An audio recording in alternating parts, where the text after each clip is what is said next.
Slovenska vojska tudi letošnje leto podpira prireditev v Planici, tako kot vsa leta zagotavljamo zveze za organizacijski komite, zagotavljamo podporo zdravstveni službi, ki jo izvaja klinični center, in zagotavljamo tudi poveljniško vozilo za operativni center, ki ga uporablja policija za varovanje prireditve.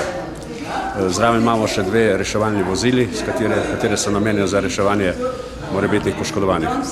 Letos smo pač malo pridodani v manjši zasedbi z 2 reševalnima voziloma, 2 tehnikoma in pa 2 voznikoma bolničarja. Predvideni smo za urgentne prevoze, pridodani Univerzitetnemu kliničnemu centru Ljubljana, z njimi pač kontaktiramo in pa za gorsko reševalno, tako da se potem pač dogovorimo, kako pač potekajo tile prevozi in pa če je potrebno kaj pomagati po šotorih. Sodelovanje med ekipami gorske reševalne službe Rateče in pa med ekipami zdravstvo gledalci, ki pač tukaj v Planici vsa leta zagotavljamo to zdravstveno zagotovitev za obnemogle ali pa obolele gledalce. Vojska je zagotovila šotore, vso potrebno opremo, nosila, na katere upamo, da čim manj pacientov dali gor, in pravzaprav praktično vse, s čimer bomo lahko operirali. Največ dela pričakujemo v soboto, takrat tudi v bistvu največ sodelujemo s Slovensko vojsko. Trenutno smo v kamionu, ki ga na podlagi sporazuma med slovensko policijo in slovensko vojsko nudi Slovenska vojska. V letošnjem letu nam ta kamion služi kot operativni štab za varovanje prireditve, tako da imamo tukaj možnost spremljanja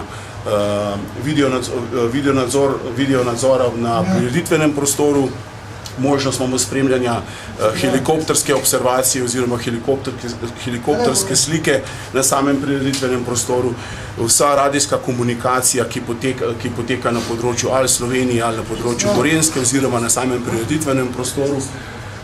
Poleg tega pa lahko z tehniko spremljamo tudi kompletno varnost v cestnem prometu, ki bo na tem območju v teh dneh povečana. Tako da z te plati se zahvaljujem tudi Slovenski vojski, da nam nudi tako pomoč. Uprava za obrambo Kranj je tudi letos prisotna na dogodku v Planici, tako kot vsako leto. Danes je tukaj veliko šolarjev, ki so naša ciljna skupina za zaposlovanje, za vojaške tabore. Danes nas podpira tudi, se pravi, četa RKBO 1. brigade in pa 132. gorski polk, prav tako 1. brigade Slovenske vojske. Mladi lahko danes na naši stojnici dobivajo tudi vse informacije, kar se tiče vključevanja in sodelovanja s Slovensko vojsko. Prav tako jim nudimo revijo Slovenska vojska, bilten, nekaj promocijskega materijala in pa kosov oblačil. Danes tukaj predstavljamo redno vojaško opremo in specialno opremo za gorsko četo. Lahko začnemo. Hipos, transportni ruzak. Imamo neprebojno čelado, neprebojni jopič, uprtnik z vsem torbicam, ki morajo pripadati zraven, torbice za nabojnike. Tukaj večnamenska torbica, SK1, prva pomoč. Pa so tukaj plezalni štrik, plezalne vrvi, alpinistična čelada, planinska žolna, ponke, osmica, toaletno kladivo, klini, direze, ceplin, palce pa turne smuče.